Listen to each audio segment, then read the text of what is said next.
டிசிப்ளினே இல்லாத வாழ்க்கையில டிசிப்ளின் எப்படி வந்ததுன்னு உங்களுக்கு சொல்றேன் இன்னைக்கு. இந்த டாக்குமெண்டேஷன் ஸ்டார்ட் பண்றதுக்கு முன்னாடி, நான் ரொம்ப ஸ்லாப்பியான பெர்சனா தான் இருந்தேன். நான் வொர்க் அவுட் பண்ணணும்னு யோசிப்பேன். வாரத்துல ஒரு 2 நாள் போவேன். எல்லா நாளுமே ஸ்கிப் பண்ணுவேன். ஃபுட்ஸு கண்டமேனிக்கு இருக்கும். ஆல் ஓவர் த பிளேஸா இருக்கும்.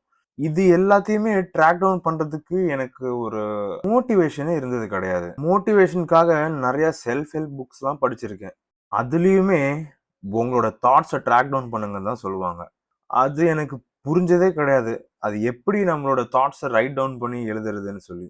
அதனால தான் I started using this media as my track book. இப்ப பண்ண பண்ண தான் புரியுது, எங்கெல்லாம் நம்ம டீவியேட் ஆகுறோம் நம்மளோட கோல்ஸ்ல இருந்துன்னு சொல்லி. கண்டிப்பா உங்களுக்கும் இது வொர்க் ஆகுமான்னு கேட்டா, வொர்க் ஆவலாம். எனக்கு எழுதுறது வொர்க் ஆவல. இது எனக்கு வொர்க் ஆவுது அப்படின்னு நான் நம்புறேன். மைண்ட் செட் தாங்க எல்லாமே.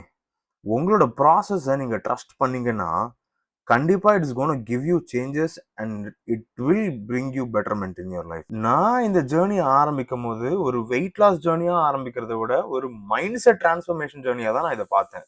அண்ட் கூடவே ஃபிட்னஸ் பேசுறது எனக்கு அவ்வளவு பிடிக்கும். இந்த ஃபிட்னஸ், நியூட்ரிஷன்லாம் இது நமக்கு புதுசே கிடையாது. கிட்டத்தட்ட ஒரு 15 இயர்ஸா நான் இத பத்தி படிச்சுக்கிட்டும், இத வந்து பிராக்டிஸ் பண்ணிட்டும் இருக்கேன். But the only thing I lack is discipline. Discipline தாங்க எல்லாமே. அதுக்கு தான் இந்த சீரிஸுமே என்ன நானே ஃபோர்ஸ் பண்ணிக்கிட்டேன். நாளை சந்திப்போம்.